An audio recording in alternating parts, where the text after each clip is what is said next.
የዕለቱን ዜና ዋና ዋና ዜናዎችን በማስቀደም እንጀምራለን። ከኮላሽ ተራራማ ስፍራ እስከ ዓለም ከተማ ጫፍ በናደው ክፍለ ጦር ታሪክ ተሰራ ዝርዝር ይዘናል። በመንዝ ማማ ክላስተር ሞላሌ ከተማ ውስጥ በብልጽግና አገዛዝ ሰራዊት ላይ በተሰነዘረ ድንገተኛ ጥቃት የወረዳው የሚኒሻ ጽሕፈት ቤት ኃላፊና የ100 አለቃ መሪ መገደላቸውን የአፋብኃ ሸዋ ጠቅላይ ግዛት አሳምነው ዕዝ የአፄ አምደ ጽዮን ኮር አስታወቀ። በዝርዝር እናየዋለን። ሚኒሻና ፖሊስ ዛሬም ወደ ፋኖ መቀላቀላቸውን ቀጥለዋል። ፖሊስና ሚኒሻ ላገዛዙ ብር እየከፈሉ መሆኑን ሰምተናል። እሱንም ይዘናል። ወደ ዝርዝሩ እናልፋለን። ሐምሌ 4 ቀን 2018 ዓ.ም ሸዋ ጠቅላይ ግዛት አሳምነው ዕዝ አፄ ዘርዓ ያዕቆብ አንደኛ ኮር ናደው ክፍለ ጦር በመራቤቴ አውራጃ በታሪካዊቷ የኮላሽ ተራራማ ስፍራና በዓለም ከተማ ዙሪያ ሰፍሮ በነበረው የብልጽግና አገዛዝ ሰራዊት ላይ የናደው ክፍለ ጦር ጀግኖች መብረቃዊ ጥቃት በመሰንዘር አኩሪ ድል አስመዝግበዋል።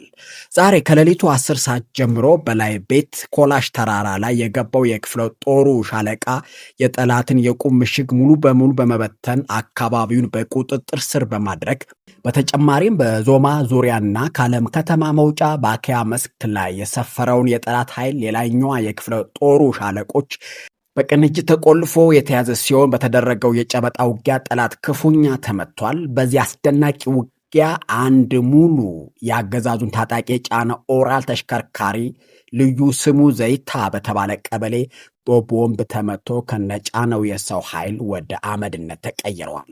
ሽንፈቱን ተከትሎ ከፌጥራ እስከ ዓለም ከተማ ያለውን ጥምር ኃይል በማንቀሳቀስ የኮላሹን ኃይል ለመምታት የሞከረው የጠላት እቅድ በዓለም ከተማ አቅራቢያ በተጣለበት አስደንጋጭ ደፈጣ መክኗል። በአሁኑ ሰዓት ጀግኖቹ ቦታቸውን ይበልጥ እያሻሻሉ ሲሆን በጀግኖቹ ያለሙ ገዳ ወይም ስናይፐር ቡድን ከፉኛ የተመተውና የተበታተነ የጠላት ኃይል ሙትና ቁስለኛውን ለመሰብሰብ በመወራጨት ላይ ይገኛል። ነገር ግን ከጀግኖቹ ባሩድ የተረፈ የለም። የጠላት ኃይል በኮላሽ ተራራማ ቦታ ከአመራሮቹ ጋር ሙሉ በሙሉ በሚባል ደረጃ የተደመሰሰ ሲሆን የሚከተለው ወታደራዊ ቁሳቁሶችና የጠላት ኃይል በጀግኖቹ ቁጥጥር ስር ውሏል። 3 የኮማንዶ አመራሮች ተማርከዋል። 1 ብሬን ከነሽንሽኑ ተገንቷል። 7 ክላሽንኮቭ ጠመንጃ፣ 3 መንቶፍ፣ 2 መገናኛ ሬዲዮ፣ 2 F1 ቦምብ፣ 12 ካዝናና 07 የደረት ትጥቅ በአጠቃላይ 360 የክላሽ ተተኳሽ ጥይቶችና ሌሎች ልዩ ልዩ ወታደራዊ ቁሳቁሶች መማረክ ተችሏል። በጀግናው ናደው ክፍለ ጦር ክንድ የደረሰበትን ከባድ ኪሳራ መቋቋም ያልቻለው ያገዛዙ ኃይል በተለመደው የሽንፈት ባህሪው ዙ-23 እና ሞርተር በመጠቀም በንጹሐን አርሶ አደሮች መኖሪያ ቤቶችና ንብረቶች ላይ የበቀል ጥቃት በመሰንዘር ላይ ይገኛል። ኮሩ ከግንባር ያደረሰው መረጃ እንደሚያመለክተው አሁን የተጀመረው ስልታዊ ማጥቃት ተጠናክሮ የሚቀጥል ሲሆን ጠላትን በእያንዳንዱ ምሽግ የመቅበሩ ስራ ይቀጥላል ሲል ገልጿል። ያደረሰን የሸዋ ጠቅላይ ግዛት አሳምነው ዕዝ የህዝብ ግንኙነት መምሪያ ነው። የአዊ ዞን ፖሊስና ሚኒሻ ጭንቅ ጥብብ ብሎታል። ከሰሞኑ ወደ ግንባር ትዘምታላችሁ መባሉን ተከትሎ በክልሉ የሚኖሩ የፖሊስና ሚኒሻ አባላት በጠቅላላ ጭንቅ ውስጥ መሆናቸውን በተጨባጭ መረጃ ስንሰማ መቆየታችን ይታወቃል።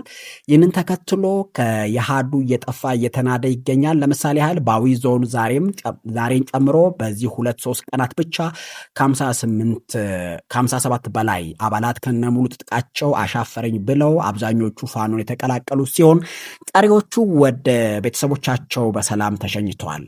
ይህ ወደ ወገን የመሰባሰብና አፈሙዝን የጋራ ወደ ሆነው ጠላት የማዞር ሂደት በተጨባጭ ቀጣይነት የሚኖረው እንደሚሆን መረጃዎች ያሳያሉ።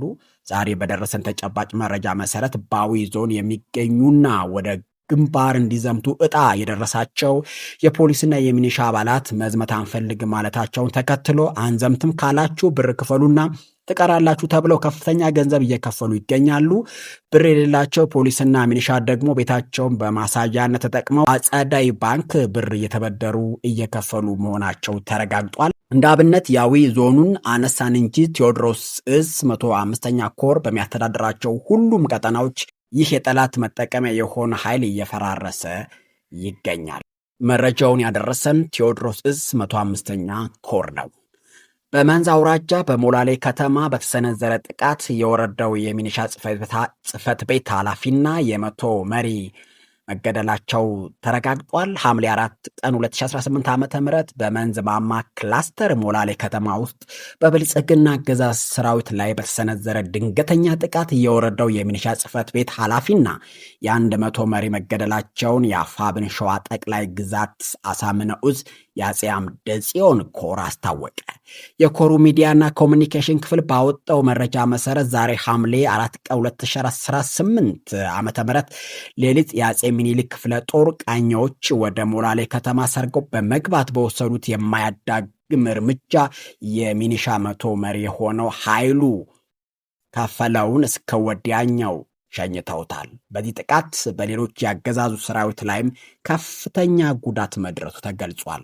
ይህ በዚህ እንዳለ የፋኖ ቤተሰብ ከብቶችን ዘርፈው በመሸሽ ላይ በነበሩ የሚኒሻ አባላት ላይ በአካባቢው የሚንቀሳቀሰው የአባት አርበኞች በወሰዱት አጸፋዊ እርምጃ የመንዝ ማማ ወረዳ የሚኒሻ ጽሕፈት ቤት ኃላፊ አቶ ችላ በላቸው የተባሉ ግለሰብና ሌሎች የሚኒሻ አባላትም ተገድለዋል። በጥቃቱ የቆሰሉ በርካታ ያገዛዙ ሰራዊቶች በአሁኑ ወቅት በሞላሌ ከተማ ሆስፒታል ገብተው በመታከም ላይ እንደሚገኙ የኮሩ መግለጫ ያመለክታል። ያደረሰን የአፋብን ሸዋ ጠቅላይ ግዛት አሳምነው ዕዝ የህዝብ ግንኙነት መምሪያ ኃላፊ ነው። ይህ አዲስ ትውልድ ሚዲያ ነው። ሰብስክራይብ፣ ላይክ፣ ሼር፣ ኮሜንት በማድረግ ለብዙሃኑ እንዲደርሱ ያድርጉ። እናመሰግናለን።